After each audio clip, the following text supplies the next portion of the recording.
tere! Teen sulle siis videojuhendi, kuidas PHP-d uuendada. Nii, näitan enda lehe peal selle koha ette ja saad teha selle järgi siis ka endal.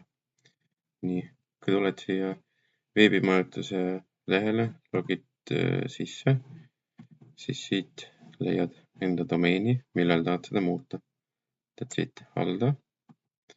Siis siit ülevalt menüüst veebiserver, siit vasakult menüüst seaded.